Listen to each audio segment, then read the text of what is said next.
Today I'm in front of America's Car Museum to talk about American car history, or at least the making of it, because this is the first Cadillac electric vehicle to wear the V badge, which is the performance moniker for most Cadillac models. Maybe not the highest version of performance, but this certainly is. This is the quickest Cadillac ever built. 0 to 60 in 3.3 seconds, a horsepower number that is eye-watering to most. The question is, do you feel like EVs should wear the V badge, and has this done enough? Let's go ahead and dive on into it.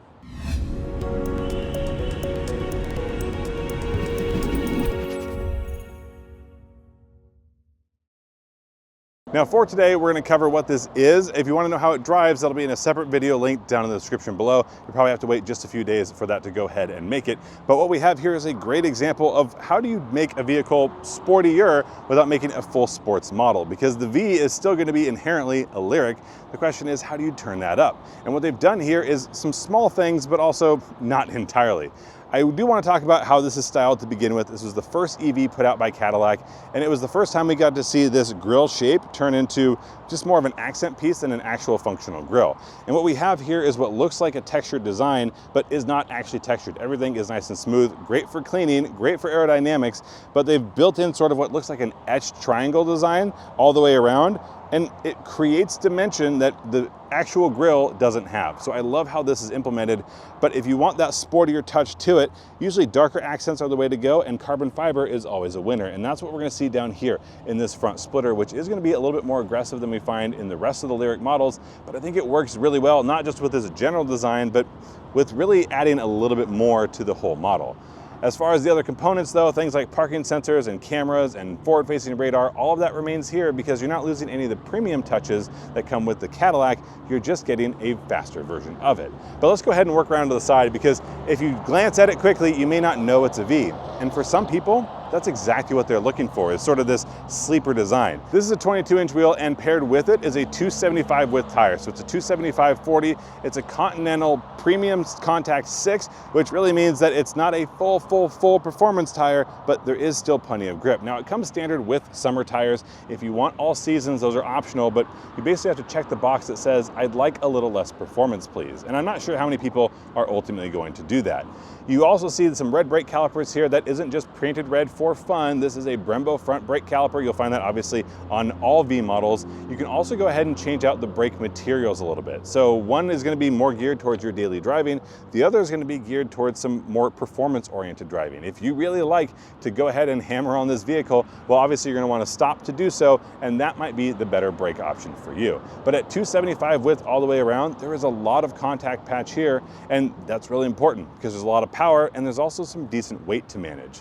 So this is going to be the big standout for me. We also have the V logo located somewhere in here. There we go, right on the side there. Same silver Cadillac, and I think that black and that darker trim really blends in with the rest of what we have going on here, because there aren't a whole lot of other accent colors. It is kept pretty simple. You do have that same sort of carbon fiber look down on that lower splitter, but the whole design here has stayed the same, which is a practical design and one that people really have made the most out of. The only thing missing here is a full and kind of wagon-like look. That normally would be a little bit boxier, but this is obviously wanting to have a little bit more shape to it. This is a very steeply raked rear window, and there is no wiper included here, but at this sort of thing, I don't think you need it.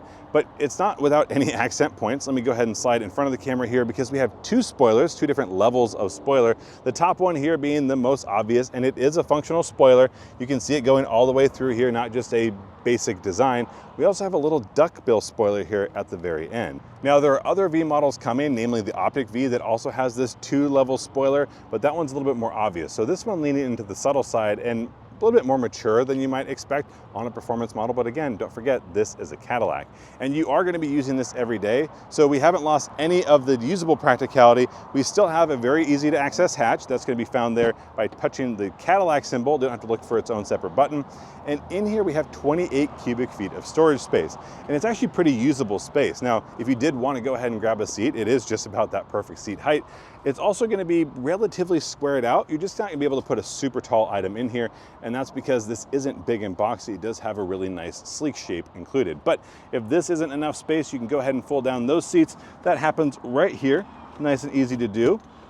That seat's a little bit farther back, but that's okay. We can still get about 60 cubic feet of storage capacity in there as well. And that feels very wagon-like to me, especially considering how tall this isn't, but there's a little bit more, and that's gonna be found right in here. If we fold this back, you can see we have some couple compartments laid out. You also have the cargo cover that does have a nice storage spot. I love when you can tuck that away if you do need to put some taller items in here. And while I imagine this is our charging cable, if you take that out, we've got a lot of storage room here. So to my mind, so far so good. But here's where I think we'll run into a little bit of controversy, but maybe not the one that you're thinking about right away. Under the hood here is obviously no engine, because what we have is motors. But under cover number one, what we have is no storage space, and that's the controversy for me. Yes, this is an EV wearing a performance moniker from a brand who puts out big burly V8s that make lots of noise, but I actually just want more space up here because this is a long hood, but what we do have is a front motor because this is a dual motor layout that makes 615 horsepower and 650 pound-feet of torque. And that means 0 to 60 in 3.3 seconds. That's a big reason. Those tires are another. There's a whole lot of power happening here, but a lot of this is also going to be software because if you're driving this car around every day, just your daily driving, you're not gonna have access to that 615 horsepower. You're gonna have to go ahead and get into the software. There's a V mode that activates some more performance driving characteristics, things like tightening up the suspension because it does have an adaptive suspension.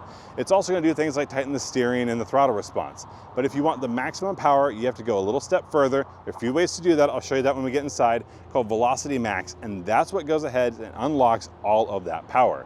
But this is not the most powerful Cadillac ever built, but it is the quickest 0 to 60. That 3.3 seconds is blistering no matter which way you put it, but that's not going to be terribly efficient. So we need some power. And power in this is just over 100 kilowatt hour battery, I believe about 103. And to charge it, this is where I'm also a little bit disappointed. Nice and easy to get to, a smooth door that tucks out of the way, but what we don't have here is an NACS charging port. What we do have is the CCS and J1772, easy enough to get to, but I wish we had seen an update on this, though we are starting to see that come to other Cadillac models. Press that button again, everything goes away. Even with its performance intent and its performance tires and all of the horsepower available, you should still be able to get about 285 miles on a charge. Now that's gonna be your rated range, likely not your highway driving range, and obviously that depends on how you drive it, but this actually should be a very usable daily driver. You haven't lost all of its practicality for some of the fun, and that's one of the things that makes a V model truly a luxury experience. It's that you're not having to make sacrifices, it's this and. Oh, and it's not too bad when you hop inside. Now with this roofline, I was a little bit worried about how that's gonna impact headroom, but I'm 6 feet tall and end up sitting pretty vertical. And with this seat all the way down, which is where I usually like to have it, I have plenty of room. And as you can see, I've got open glass ahead of me. And even though it might get a little bit hot on occasion, don't worry, there is gonna be a sunshade you can go ahead and slide over. But I've got, oh goodness, 3 or 4 inches of headroom, even if I'm off to the side here. So as far as that goes, plenty good. What we also have are going to be some adjustable seats that you don't get in the non-V models because now I can adjust some of my bolsters. That's going to be the side bolsters and the bolsters here down in the cushion seat, which means if you are going to lock in for some serious driving, then this is the way to do it because those seats are going to be able to match what you need them to, and that's going to be a huge thing for comfort. When you are adjusting those seats, they happen here, not on the side of the actual seat themselves. I do prefer it up in the door, but you have to remember it. Every time I've hopped into one of these, I've gone ahead and reached down here. But that's just the seat itself. There's plenty of room. I think the bigger question is, what's it like to be behind the wheel? And I haven't taken this out for a drive, but let's talk about this space because we're using a very large touchscreen, about 33 inches edge to edge, and it's broken up into a couple different areas. We have our main infotainment here on the right-hand side, most of that right-hand side, but this is going to be running a Google system, not Android Auto or Apple CarPlay available, and that is still a bummer. One I really wish they would go ahead and switch out, but if they're not going to have it, then Google Automotive does feel like the right way to go, and that is in place here. So your Google Maps, nice and easy. Google Commands, also in place. But we also have the next section over, and a lot of this is going to be adjustable. In this case, showing our music, our speedometer. We also have our G-force meter. That is if we started doing some of that more serious driving. And on the very far side over here, that's just going to be controls at the moment for things like our lights. So some things that I wish might have physical switches don't, but there's a lot of screen and you can go ahead and play with it as well. We're not without physical touch buttons though. We do have controls here for your ventilation.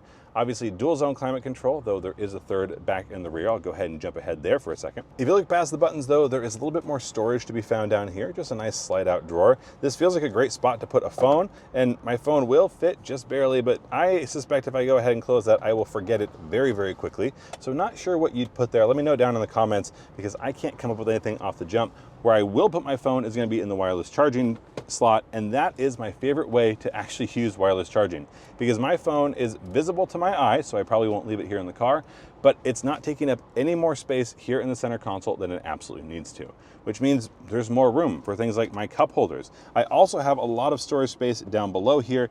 This is going to be big, flat, open space, honestly reminiscent of something like early Tesla Model S's. You also have USB-C charging here, and there's a little bit more to be found under your armrest. So if I go ahead and lift that center armrest up, we'll find a little bit more charging here, another USB-C port and a 12-volt outlet, plus a little bit of extra space, but truly not a lot. And that kind of makes sense. This isn't an enormous vehicle.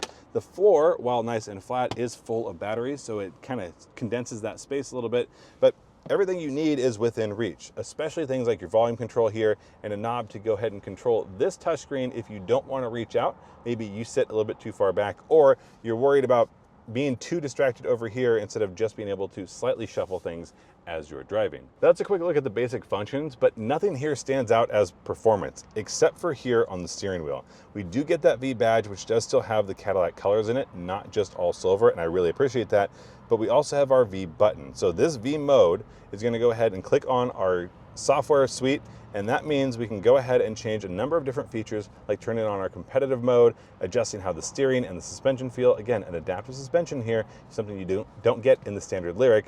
But that's time behind the wheel. Let me go ahead and jump in the back seat and see what that's like, because somebody is probably gonna sit in the back seat. And you didn't buy this car just for yourself. At least that's my guess. So if I climb on back here, this seat is farther back than I would normally have it, just so I could show you what's happening up there. But even with this pretty much all the way back, I do fit just barely.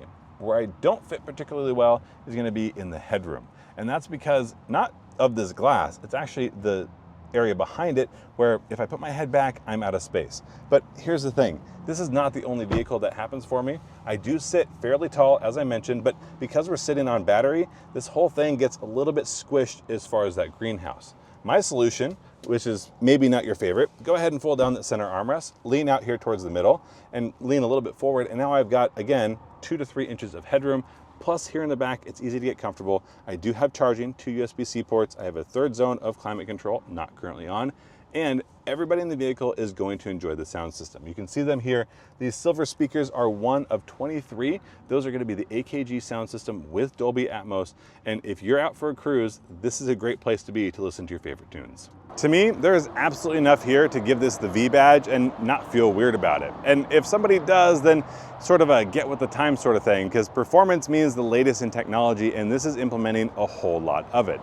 But you do end up having to pay for it. This is gonna come in just under $80,000, which is both a lot of money and honestly seems like a screaming deal. Let's go back 10, 15 years and you tell me what car you can get that is 0 to 60 in 3.3 seconds, and tell me how much that's going to cost you. And I mean stock, not heavily modified, because yes, you could do a whole lot with it, but you don't have to do anything here. You can buy your car, take your kids to the school, run to the office, go to Costco, and if you want to hit an autocross on your way home, that is also going to be an option. But this is the Lyriq V. It's the first of what I think are probably many. We know an Optic V is on the way. Let me know if this is enough for you, and if not, what else are they missing? Thank you so much for watching. Stay tuned for that driving video. Again, link down in the description when we have that available. If you don't follow us already on our podcast, you can do so via our YouTube channel or Apple Podcasts or Spotify. If you don't get to see enough of us, you can certainly hear it. Thanks so much for watching. Enjoy the rest of your day. Until next time, we'll see you down the road.